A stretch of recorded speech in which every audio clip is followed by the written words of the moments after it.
This is the Pipeman here on the Adventures of Pipeman W4CY Radio, and I have some very special guests here for a very special event right here in our local area that is so important.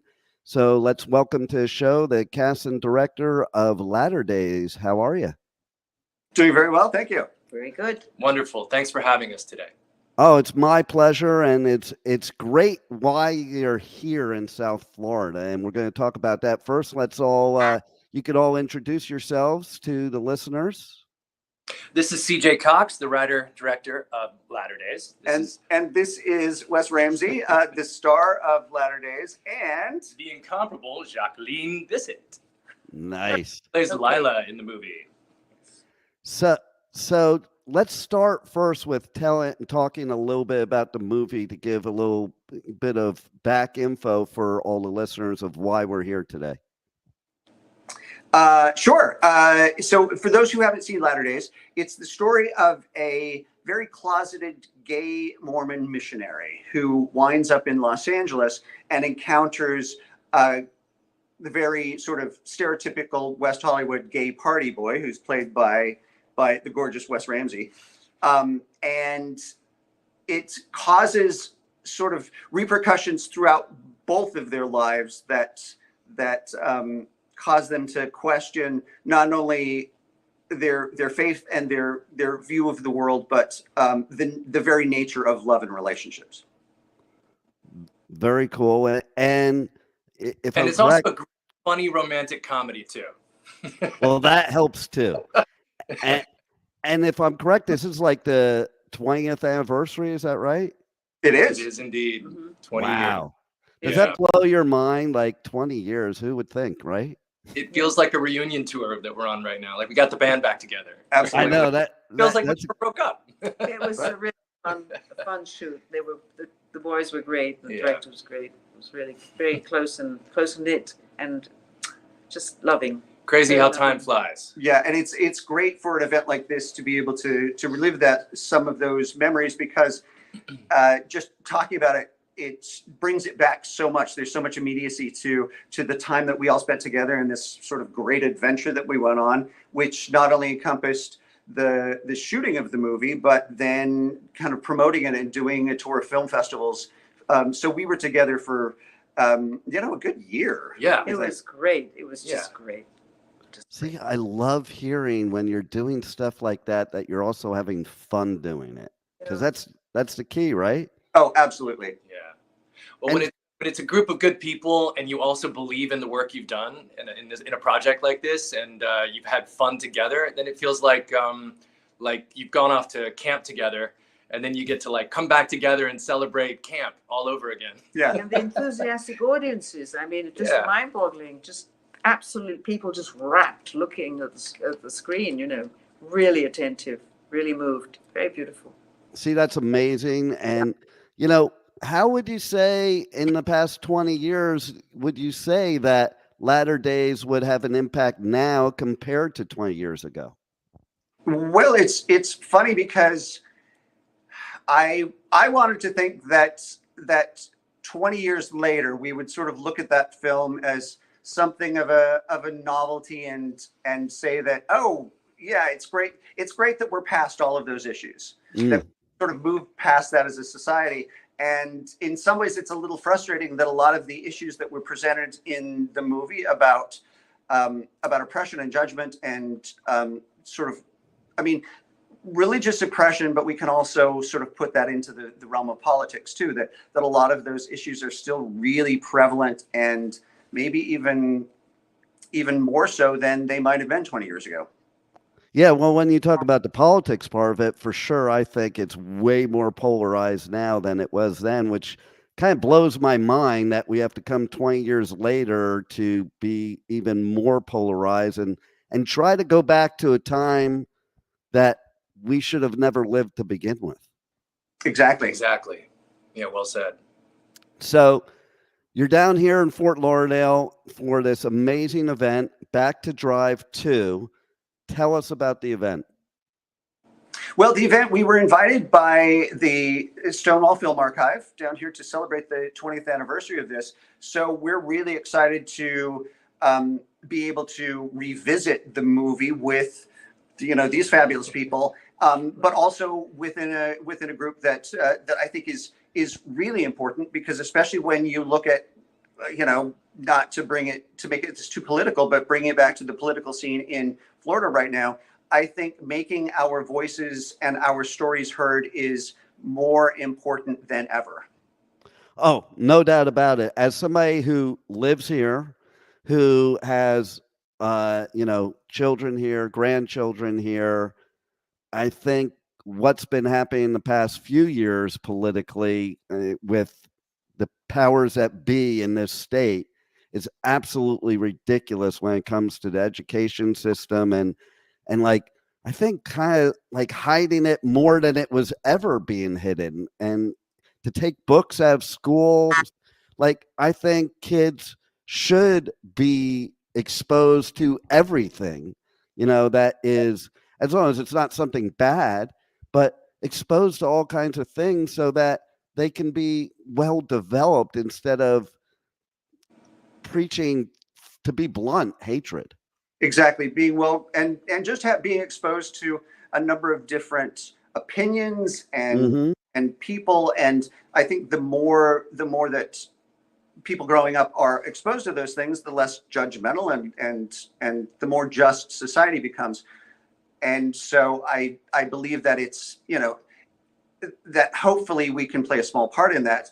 I was talking to somebody today that on some level what we might be doing here, because essentially what we're doing is promoting gay film and gay stories, that my understanding is that's technically illegal in Florida right now. Isn't that the most ridiculous thing ever? I don't care who you are, what your preferences are. That is just the stupidest thing I ever heard. It reminds me of going back to, like, the Holocaust. Yeah. So that's frustrating that those forces are still present and still very much active. 20 years after we made the movie, in which I naively thought, like, oh, that far in the future, it's just going to seem like like such a throwback, because we'll laugh about the fact that, oh yeah, remember back when that was the issue. And I think it's important to remember that love and acceptance are universal themes, and that's about opening up your mind and not closing it off, not afraid of each other. I mean, and especially in the name of, religion, where there seems to still be fear and oppression taking place, not just in different ways across this country, but around this world, where you can be hung or stoned to death if they find out you're gay, let alone the fact that some women, can't even let themselves be seen, literally, physically seen in public. I mean, and in the name of faith and belief, and I think it's important to remember that having conversations with each other about these things is part of how we love and accept each other, to open our mind to not continue dividing, but to believe that we can still all come together and get along and evolve collectively around the world. Yeah, unfortunately, we let these politicians divide us in the oldest trick in the book, divide and conquer. And exactly, I have this philosophy: they're all on the same team, and it's not mine. Like, we just need to be one people together. I don't care what anybody is. You know what?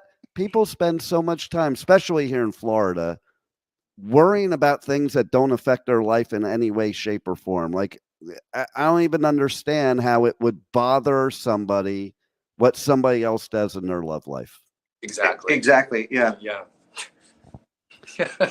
Well said. Why are all these battles going on? I mean, everything's about land, really, isn't it? All the fighting, it's really about land and power. Yeah, land. Well, I don't know, but first about land ownership and sure. What's mine, that's mine. I mean, we have to be taught that as children, not to be so greedy.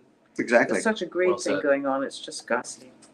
Well, it's interesting that you should say that, because I remember very strongly this conversation I had when I was in Denmark one time. I was with like 8 other people, all different political beliefs, different religious beliefs, different cultural beliefs. And nobody was arguing. Nobody was attacking. We were all having discussions about these hard subjects. And then I remember the Danish girl there trying to explain how they live in Denmark that we complain about over here. And she said, listen, I don't mind paying the higher taxes. You know, Americans like to say, "Oh, they don't want to have it the way we do because the taxes are so high." And I don't mind paying higher taxes if it means sharing with my fellow country person. You Mhm. know, why should I have two cars and my neighbor have none? And that attitude, like the whole world could learn from that attitude of like, why can't we just help each other? You know, it doesn't mean we need they make it like we're getting stuff taken away. No, I think we're having stuff taken away by being divided. Yeah. And tolerance isn't about, I think tolerance is about less about fear and more about love. And it shows strength. I think to learn to tolerate each other's differences is something that shows strength. I don't think it's a weakness. I don't think it's about, I think oppression is weak. I think because it comes from fear. And go ahead. No, I agree, but I just wanted to piggyback on that and just say that I think that's one of the brilliant things about Wes's portrayal of Christian is that the progress is learning to become vulnerable enough to be really hurt, but that's a position of strength and not weakness. Right. Yeah. And he finds his strength through the movie, and that is it. That the strength is being willing enough to admit that that love is much more powerful than fear. No doubt. And the thing is, I'm a firm believer that, you can't learn if you're only listening to one side or your own side of things. We learn by encountering other people and what they go through in life and what they have learned and what they believe and how they feel. And if we could just have those conversations together, I think we could understand people a lot better and then learn to love each other no matter who we are.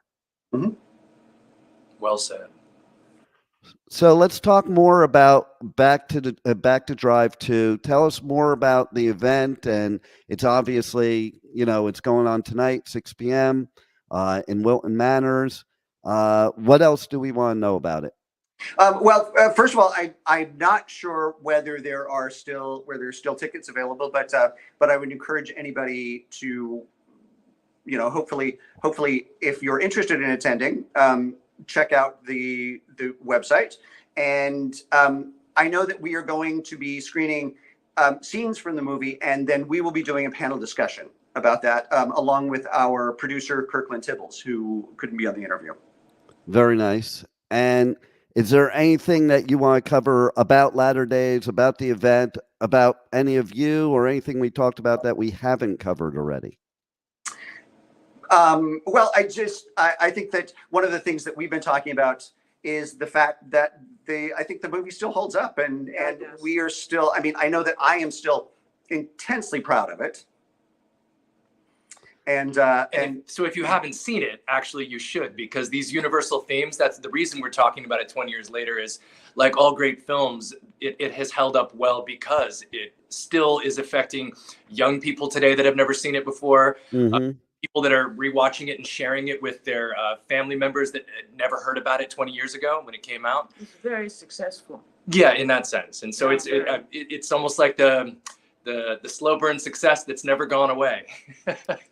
And that's really the test of true art, in my opinion. It's unfortunate that's still so relevant today, but thank God that we have it, that other people can maybe see it today, that maybe 20 years from now, it won't have to be as relevant. Right. Absolutely. Starting all these new conversations all over again. Exactly, because it's almost like you can't have these conversations anymore. And I'm thankful for the three of you and anybody else involved that we can have these conversations for no matter what it is, Which are the conversations that you feel you can't have anymore? I feel that a lot. I think the polarizing, especially here in Florida, you can't really have conversations about pretty much anything, politics, LGBTQ, even the fact of when we grew up, a vote was your own personal choice. And I remember my parents telling me, you don't have to tell anybody who you're voting for. It's your personal choice. And, it's okay for somebody else to do what they do. And you don't have to be like I feel like now somebody's like, you have to tell them who you vote for, and if you don't, like you're eliminated if you're Right. not on the same page. It's like, I think that we just need to all connect together and Yeah. stop allowing the powers that be around the world divide us and promote more hatred and attacking. Yeah, and I don't think it's very empowering to focus on the negativity of power and control. I mean, obviously, no one wants to be told who they should or shouldn't vote for. No one wants to be told who they should or shouldn't be in love with. No one wants to be told what they should or shouldn't be doing with their body, whether it's their health, own freedom. And I think that's part of what we forget sometimes is it's such a great gift to be in this country and to be born in this country where we do have freedoms that aren't expressed or celebrated in any capacity in other parts of the world outside of this country.